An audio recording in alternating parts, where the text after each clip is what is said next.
Welcome to the Wind Killer channel once again. I've been AFK for a while, but I think it's time for another battle report. Well, hello there, and we're back again with the third game of the Fading Flame battle report. I am happy to report it, and in case you missed it, check out my list crafting video I made previously yesterday, I think it was, maybe a few days ago, and check it out, because there's some pretty funny listings there, and I think you could be inspired if you like to play Saurian Ancient with the release of the version 2, alpha version 2. But for the last battle report I will be making on alpha version 1, here it goes. The third game in the prestigious league, Fading Flame. My opponent is the great Vampire Coven player. I forgot the name of him, but anyways, the list is what was it? I can't even show the name because you can see the results. So we will take it afterwards. Okay. Up against we up against the Vampire Covenant, Vampire Necromancer General, casting spells, Vampire Courtier, the Nostrophat Bloodline with the Monstrous Revenant, and the supernatural dexterity to compensate for the -2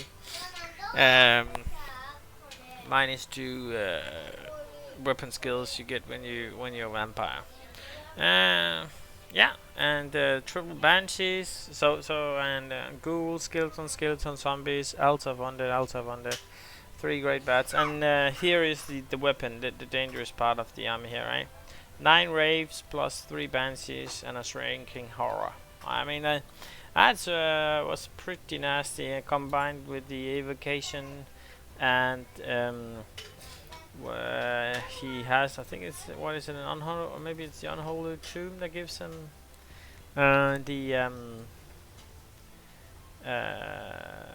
the witchcraft spells where you can move your troops. I forgot the name of it, but so he has double movement spells, 9 raves, so it's like 9 plus the banshees, right? So it's 12 strength, 5 auto hit, no armor save, hit per turn. That is pretty nasty, and before you can really deal with the 9 raves, you gotta deal with the shrinking horror first, at least take some wounds up. And I mean, I don't have that many tools, and then there's a vampire running around, right? Overall, a pretty dangerous list, I actually think, particularly against immobile list.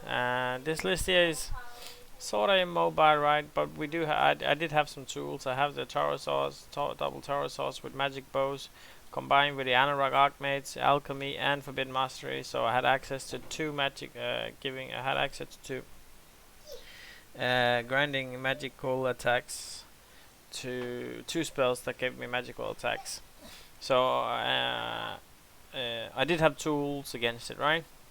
I did have tools, and I also have the Tegared run with the Glory of the Dawn Age to potentially deal with the shrinking horror. But overall, it's very hard to catch these 9 raves, and they're very nasty. It's a very nasty unit here. And enough talking about the list here. I thought because I was doing pretty well in my previous 2 matches, so I thought actually my approach to this game here was just to aim for like 10-10, and then I would be at 50 points at this league here, and then I would probably still be in a nice position for promotion to the next league next year. So with that in mind, let's have a look. We're playing. Let's have a look here. So we are playing Spoiler Wars 1, 2, 3, and Refuse Flanks. And as you can see here, you can't see the spells, but I picked the double magical weapon attacks, no, double magical attack spells, and I think it was Word of Iron and some magic missiles, and one magic missile and two magic missiles, and my heretic spells, obvious. And he picked he obviously picked his some sort of sniper spell, and one and obviously the move spells he picked. So yeah, with that being said, let's get into it here. And I win side, so I picked the bottom. If I recall correctly, no, if I picked the top, if I recall correctly, which I don't know, obviously. So we're playing. We're playing a refuse flank. So we have to place. I think it was no, we don't have to place units, but he starts placing a unit of zombies. I think. Or let me just hold on. Let me start over here. So he gets to choose side. He picks top side, and I get this bottom side. I start by placing a big unit of saurians, 5 wide in the middle, because I wanted to see where he put his shrinking horror first, and to be able to put one of my Taurus or put as much pressure on that from turn 1 as possible. And if that's not possible, then the Raves. And if that's not possible, then one of the bongos for the mage. So I put it down another skink unit here to respond to his skeletons unit here. And then he dropped everything. And he decided to be very compact, right? So he put everything here in the middle, and then a small flanking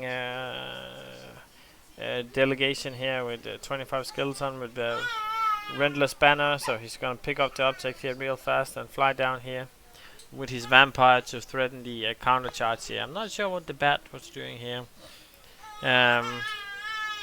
But the idea here is obviously he's flanking with these guys here and trying to hold the line with this one here, while the Raves are doing ravage in my back line, right? So as soon as and he does something funny actually. He decides to deploy everything, and then he gives me turn 1, which I was pretty happy about after I saw him putting his shrinking horror right there, right? So I was immediately gonna put my Taurosaurs within range of the shrinking horror, and some my skink gorillas, which are not chameleon skinks, just in range. So I was just gonna spend all the power I could. As you can see here, this is my turn 1. Just advance as much as possible to try and take out the shrinking horror from turn 1 here.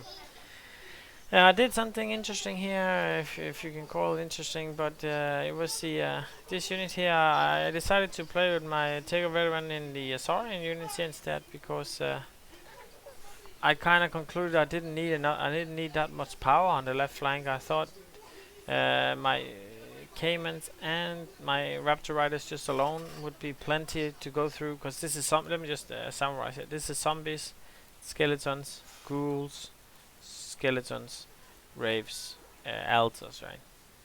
Zombie, skeletons, ghouls, skeletons. So I didn't think I needed that much power actually to go through here. Particularly not if I could get this one down, the shrinking horror down earlier. So my turn here, I decided to just use everything I have on this one here. I think I even I do number 4, which is the magic missile, right? The spear from the alchemy on him, and I think I try to give flaming sword on one of the pterosaurs to wound it on a little bit better. And I think at the end of my turn I fluffed a little bit here, so I only managed to do 5 wounds, which was a little bit annoying, but I mean, only 1 wound left. It can't really scream all that much anymore. So his turn here. He pushes his raves forward, ready for battle here, and he pushes his flank forward here. He's what should I call it? Reloading or tuning up the Altar of Death here and waiting for them to advance. And then he's chaffed me off here, right? So I put myself in a position where he could just use one unit to chaff up two of my units. But it was what it is, and I don't think that was too meaningful for the fight, because I wasn't really intending to move that much forward before I could get the left side flank into a charge into the zombies, and I wanted to have as much time with my Taurosaurs to try and shoot all these juicy targets here. Because I think the battle here was they're very strong, the three units he has right here. But if they disappear, then the army suddenly seems to be very thin of paper, very paper thin, right? They don't really have anything good after that. So if I could get some time to shoot off the big shrinking horror, the raves, then I thought I would be in a good place. It turned out to be more difficult than I thought. Anyway, I think also he takes all his banshees and put it into. You can't see it on this picture here, but he also takes all the banshees into the raves here. And I think this one here is like 8 inches, so he put his banshees in here, use the movement magic, fly over my saurian warriors, and end up like something here after the magic phase. Let me just take a look here. Okay, so yeah, he flies over here, do the magic trick, and just land here and just shoot him in oblivion. So I think he kills like 17 in one turn or something like that. Or is it with the Banshee shooting as well? Maybe it's only 12 or something. But it's insane. It's very frustrating to play against. And then he flees with the he cannot flee out of range, right? With his shrinking horror, so he's trouble getting it away because these guys is still within 24 inches of this one here. So I can still run up here, and as long as I can keep most of his healing away from it, then I should be able to do 2 wounds on this guy here on a good day, right?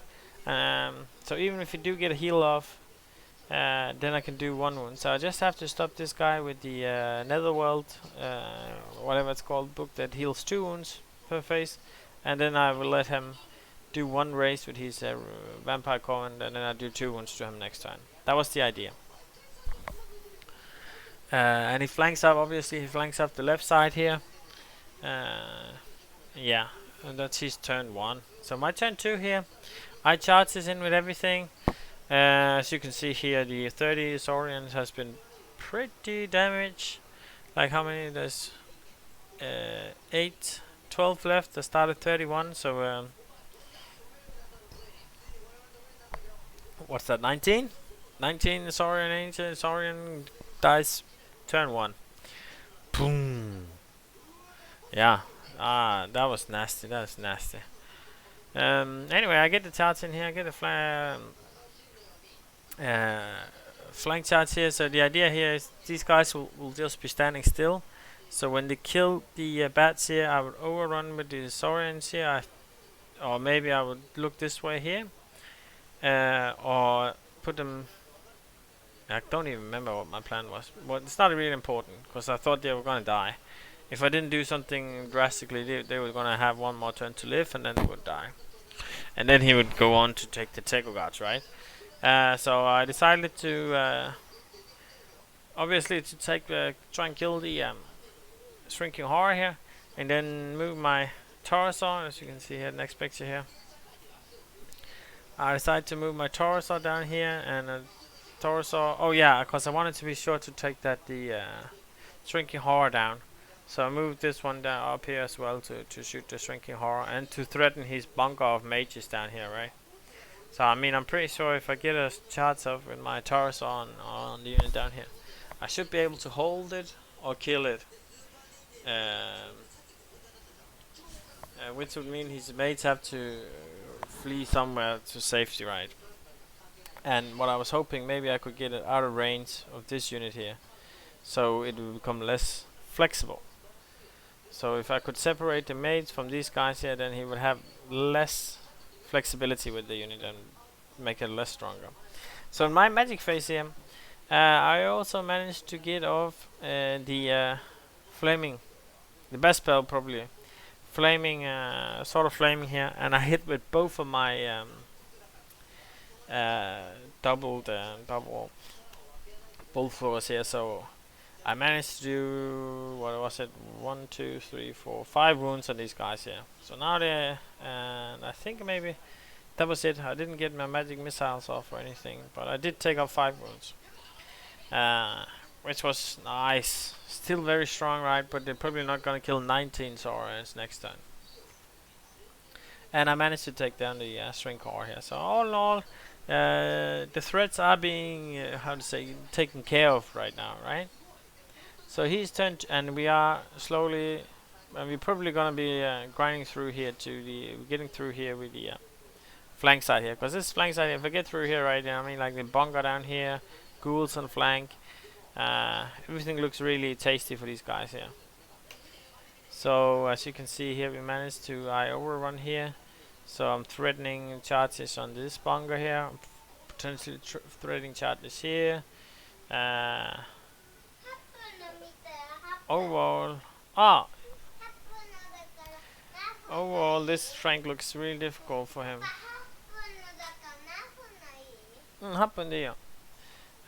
So he decides to well, I don't know, maybe he didn't, I think maybe he forgot I had flaming banner in here. So so he decides to go with a double charge. It's turn 2, right? So the altar of death has still not charged up yet, and he decides to go with double charge on these guys here, which I can see. Which I mean, like, it's not really insane, is it? I mean, I have what, 12 saurians left. So I mean, like, but I have the takeaway in here, right? He can do a decent punch with the Glory of Hate's double wound on these guys here. So, I managed also to shoot my skink gorilla, shot like 3 wounds off on this one here. He decides to go with the charge here. And I think, and I'm gonna be spoiling a little bit here of how this combat here goes, but I think he should maybe charge with the Wraiths as well if he was interesting, because I mean, like, the Wraiths could potentially overrun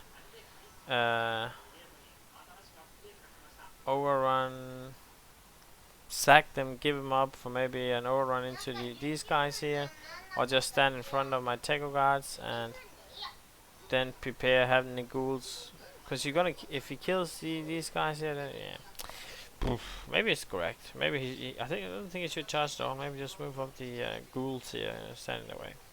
Anyway, he decides to charge, and it goes like this. It looks like this. And he chaps off my Taurosaur here, hoping he can break through here. And he runs with these guys, the Wraith guys here. I think they run down here, and they start terrorizing my Techo guards now. Oh, they run in here, and then from there they get moved down here, and they obviously, like, how many did they kill? Yeah, it's like 1, 2, 3, 4, 5, 6, 7, 8, 9, 10, 11. Yes, that's 11 Techo guards disappeared in one turn.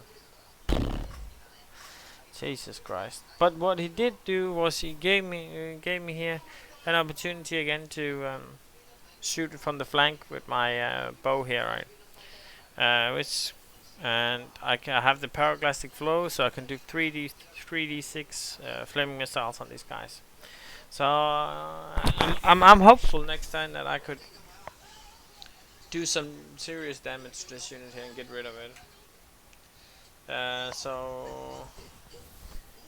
Let's see. I sack my these guys here. They die from somewhere. I can't remember where it is. And how does it go here? Yeah, he fumbles completely on this charge here with the chariots, and obviously I also have the flaming banner, and my veteran here. So I managed to hold here. I think he only kills like 2.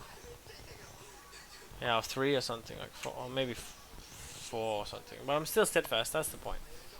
And he moves forward here to chaff the ghouls here. He moves. They charge the skink gorillas that was chaffing them to prevent a charge to give his mates an opportunity to flee. So they are just like chaffing off here. Um, yeah, and I decide to charge on my Tego guards into those bat swarms, which I'm not entirely sure why I choose to. Yeah, I can't really answer why I do that. I don't think that's a good idea. Oh no, I didn't do it, obviously. Okay, I didn't do it. I decided to turn around. Uh, and obviously the ghouls down here, the flank units here are getting what they want, right? I'm getting a flank charge now on the ghouls with a frontal charge with my Taurosaur. And that's not gonna look good for the ghouls. And then I turn around and look at the raves. I managed to force the Necromancer to flee, so now he's outside of range, so they can no longer become that mobile. And I managed to take a lot of wounds, right? So there's only 2 raves left here. And I'm outside of range of his Vampire Courtier with my Taurosaur here, so yeah, overall I think this is looking really good for me now. So as you can see here, my turn here, I managed to completely annihilate all the ghouls, kill most of the raves, kill the Altar of the Dead, and mm, and then I take down and then I get ready to deal with the zombies here, and then I will go up and take the objective. And from here on, it looks pretty dire for him, I think. I mean, he doesn't really have any tools left, right? So just gonna go here. This is my next turn. The skinks managed to get a charge in on his general. Couldn't flee any longer than that. They need a 7, I think it was, to hit him, or an 8 or something, and they get a long charge off, semi-long charge. And the Taurosaur here gets ready to shoot this guy up here, and this Taurosaur gets ready to shoot him. My table guards, which are getting demolished again by the raves here, deciding to charge the bats, but to try and flee and run further down here maybe, or just flee. And then I charge up with my Taker veteran here to try and take them down, because he has magical weapons, right? And yeah, and so this is I think this is my turn 4. My turn 4, and I mean, like, he basically only have 20 skeletons over here, Vampire Courtier, and then some 1 rave left or something like that. So I think this is where the game ends. And yeah, the game finishes here. But yeah, it was a good game, an interesting game. I think it was my first time playing against these Wraith here, and I must say that holy moly, they are frustrating strongly. Oh my god, they're strong. Very good unit. I could see, and combine with Banshees, and so you can shoot. I could imagine if they get to shoot at strength resilience 3 units, they're gonna hurt so much. It's gonna be so nasty. Overall, really nasty units. I guess they were also pretty good against against my units, because my units is a little bit expensive. Nobody. Not anymore. Yeah, but anyway, it was a good game, man. The final score goes something like 20 points. Chosen of Sigma was his Battletech name here. So yeah, 20 points. Sorry, Ancient. So looking really good in the leagues here. If he looks real good here. After 3 games, 58 points. 12, 30,000, 13,000 victory points here. I mean, I guess very solid, very solid. The closest contender is 28 points with 3 games. potentially this guy here could, one of these two guys here could hit 35 points, but it's still gonna be. I mean, things need to go really bad for me if I'm to if I am to lose this. I still have to play the Jose Pardo next turn here, which is obviously the second strongest player, so that's gonna be interesting. He only brought Demon Legions, right? And he has some pretty nasty bloatflies spam here, which is gonna hurt me. This list is probably nasty against me, I think. Yeah, nasty against me. I think I'm gonna be bringing in Druidism against this list here.